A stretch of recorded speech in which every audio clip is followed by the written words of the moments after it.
Yesterday courier private limited. Domestic international cargo உங்கள் இல்லம் தேடி வந்து கொரியர் புக்கிங் டெலிவரி செய்து தரப்படும்.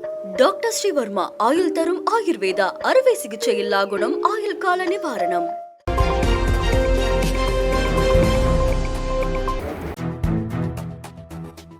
திமுகவில் முக்கிய பொறுப்புகளை இளைஞர்கள் கையில் கொடுக்க முதலமைச்சரும் திமுக தலைவருமான மு.க. ஸ்டாலின் முடிவு செய்திருப்பதாக தகவல் வெளியாகியுள்ளது. 2026 சட்டப்பேரவை தேர்தல் பணிகளை நேரடியாக கவனித்து வரும் முதலமைச்சர் கட்சிக்கு இளம் ரத்தம் பாய்ச்ச முடிவு செய்திருக்கிறார்.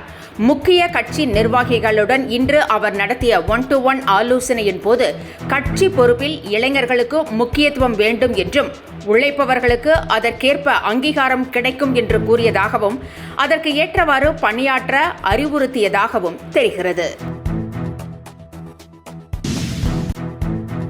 பாஜக எத்தனை முருகன் மாநாடு நடத்தினாலும் மக்கள் நம்ப மாட்டார்கள் என்று செல்வ பெருந்தகை தெரிவித்திருக்கிறார். அவர் வெளியிட்டுள்ள அறிக்கையில் கார்ப்பரேட்டுகளுக்கு சலுகைகளை அள்ளி கொடுத்து அதன் மூலம் பெரும் லாபத்தை பாஜக ஈட்டுவதாக குற்றம் சாட்டியுள்ளார். தேர்தல் ஆணையத்தின் ஆதரவோடு பல்வேறு முறைகேடுகளை செய்வதால் தான் சட்டமன்ற மற்றும் நாடாளுமன்ற தேர்தல்களில் பாஜக வெற்றி பெறுவதாக செல்வ பெருந்தகை விமர்சித்திருக்கிறார். பாஜகவின் சுயரூபம் மக்களுக்கு தெரியும் என்றும், எனவே எத்தனை முருக மாநாடுகள் நடத்தினாலும் நிச்சயம் ஏமாற மாட்டார்கள் என்றும் செல்வ பெருந்தகை திட்டவட்டமாக தெரிவித்திருக்கிறார். விஜய் தலைமையிலான தமிழக வெற்றி கழகத்தில் இணைய அதிமுக முன்னாள் அமைச்சர்கள் சில பேரம் நடத்தி வருவதாக திடுக்கிடும் தகவல் வெளியாகியுள்ளது. 2026 சட்டமன்ற தேர்தலில் போட்டியிட்டு ஆட்சியை கைப்பற்றுவதற்காக தமிழக வெற்றி கழகம் என்ற அரசியல் கட்சியை விஜய் தொடங்கியுள்ளார். நிர்வாகிகளை நியமித்து கள்ளப்பணியில் அவர் தீவிரமாக ஈடுபட்டு வரும் நிலையில் பாஜகவுடன் அதிமுக கூட்டணி அமைத்திருக்கிறது. இதில் அதிமுகவினர் சிலர் அதிர்ச்சி அடைந்ததாக சொல்லப்படுகிறது. குறிப்பாக முன்னாள் அமைச்சர்கள் சிலருக்கு பாஜக கூட்டணியை விரும்பவில்லை என்று சொல்லப்படுகிறது. இதனால் விஜய் தலைமையிலான தமிழக வெற்றி கழகத்தில் இணைய அவர்கள் பேரம் நடத்தி வருவதாகவும் தகவல்கள் தெரிவிக்கின்றன.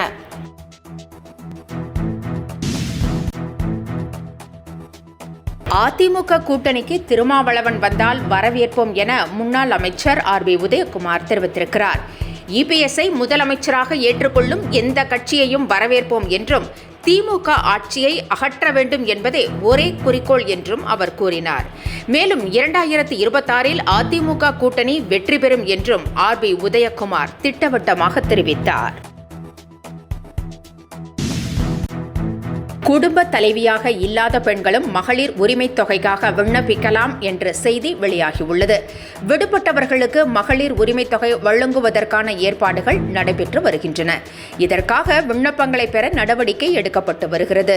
இந்நிலையில் ஒரு குடும்பத்தில் குடும்ப தலைவி அல்லாத பெண்களுக்கும் மகளிர் உரிமை தொகை கிடைக்கும் என்றும் 21 வயதுக்கு மேற்பட்ட பெண்கள் இதற்காக விண்ணப்பிக்கலாம் என்றும் தெரிவிக்கப்பட்டிருக்கிறது. விவாகரத்து பெற்று தனியாக இருப்பவர்களும் ரேஷன் கார்டு இருந்தால் விண்ணப்பிக்கலாம் எனவும் கூறப்படுகிறது. மகளிர் உரிமை தொகை விரிவாக்க பணிகள் ஜூலை மாதம் 15ஆம் தேதி தொடங்குகிறது. திருச்செந்தூர் சுப்பிரமணிய சுவாமி கோவில் பாதுகாப்பு ஏற்பாடுகள் குறித்து ஏடிஜிபி டேவிட்சன் தேவ ஆசீர்வாதம் ஆய்வு செய்தார். முருகனின் அறுபடை வீடுகளில் ஒன்றான திருச்செந்தூர் சுப்பிரமணிய சுவாமி கோவில் ஜூலை 7ஆம் தேதி மகா கும்பாபிஷேகம் நடைபெறவுள்ளது. இதற்கான திருப்பணிகள் மும்முரமாக நடைபெற்று வருகின்றன. 8000 சதுர அடியில் யாகசாலை அமைக்கப்பட்டு ஏற்பாடுகள் நடைபெற்று வருகிறது. ஜூலை 1ஆம் தேதி யாகசாலை பூஜைகள் தொடங்குகிறது. கும்பாபிஷேகத்தை ஒட்டி செய்யப்பட்டுள்ள பாதுகாப்பு ஏற்பாடுகள் குறித்து ஏடிஜிபி டேவிட்சன் தேவ ஆசீர்வாதம் ஆய்வு செய்தார். காவல்துறை அதிகாரிகளுடனும் அவர் ஆலோசனை நடத்தினார். மேற்கு தொடர்ச்சி மலைப்பகுதியில் திடீரென பரவியுள்ள காட்டுத்தீ காரணமாக ஏராளமான மூலிகை செடிகள், அரிய வகை மரங்கள் தீயில் கருகியுள்ளன. மேற்கு தொடர்ச்சி மலைப்பகுதியில் யானை, மான், மரநாய், கரடி உள்ளிட்ட விலங்குகள் வசித்து வருகின்றன. அரிய வகை மூலிகை செடிகளும் காணப்படுகின்றன. இந்த இடம் பாதுகாக்கப்பட்ட வனப்பகுதியாகும். இங்குள்ள கோட்டை மலை பகுதியில் காட்டுத்தீ பற்றியது. இதனால் பறவைகள், விலங்குகள் வெளியேறி வருகின்றன. தீயை அணைக்கும் பணியில் வீரர்கள் ஈடுபட்டுள்ள நிலையில் அது மிகப்பெரிய சவாலாக உள்ளதாக கூறுகின்றனர். காட்டுத்தீ காரணமாக 15 கிலோமீட்டர் தூரத்திற்கு சாம்பல் பரவி வருவதாகவும் கூறப்படுகிறது. அனைவரும் யோகா செய்யுங்கள் என்றும் அது உடலுக்கு நல்லது என்றும் பாஜக நிர்வாகியும் நடிகையுமான நமிதா தெரிவித்திருக்கிறார். சர்வதேச யோகா தினத்தை ஒட்டி வேலூர் குடியாத்தத்தில் உள்ள தனியார் கல்லூரியில் நடைபெற்ற விழாவில் நமிதா சிறப்பு விருந்தினராக கலந்து கொண்டார். தனது குழந்தைகளோடு வீட்டில் தாய்மொழியில்தான் பேசுவதாக கூறிய அவர் ஆங்கிலத்தில் பேசுவதில்லை என்று தெரிவித்தார்.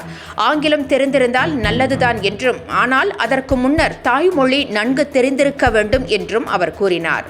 தனது குழந்தைகளுக்கு ஸ்பைடர்மேன், சூப்பர்மேன் எல்லாம் தெரியாது என்றும், ஜெய் அனுமன் தான் தெரியும் என்றும் இதை பெருமையாக கருதுவதாகவும் நமிதா கூறினார்.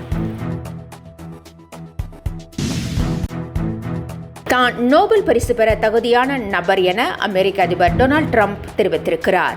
அமெரிக்க அதிபராக 2வது முறையாக பொறுப்பேற்றுள்ள ட்ரம்ப் அதிரடி நடவடிக்கைகளை எடுத்து வருகிறார். குறிப்பாக அமெரிக்கா அமெரிக்கர்களுக்கு மட்டுமே என்றும், வேற்று நாட்டவர் வெளியேற வேண்டும் என்றும் அவர் கூறி வருவது பெரும் சர்ச்சையை ஏற்படுத்தியுள்ளது. இந்நிலையில் அவர் எக்ஸ் தள பதிவு ஒன்றை வெளியிட்டிருக்கிறார். அதில் தான் நோபல் பரிசு பெறுவதற்கு தகுதியான ஆள் என்று குறிப்பிட்டுள்ளார். ருவாண்டோ காங்கோ போரை முடிவுக்கு கொண்டு வந்தது, இந்தியா, பாகிஸ்தான், எகிப்து, எத்தியோப்பியா உள்ளிட்ட நாடுகளின் பிரச்சினைகளுக்கு தீர்வு கண்டது போன்றவற்றிற்காக தனக்கு நோபல் பரிசு வழங்க வேண்டும் என்று ட்ரம்ப் குறிப்பிட்டுள்ளார். அமெரிக்க அதிபர் தன்னைத்தானே நோபல் பரிசுக்கு தகுதியான ஆள் என குறிப்பிட்டிருப்பது பரபரப்பை ஏற்படுத்தியிருக்கிறது.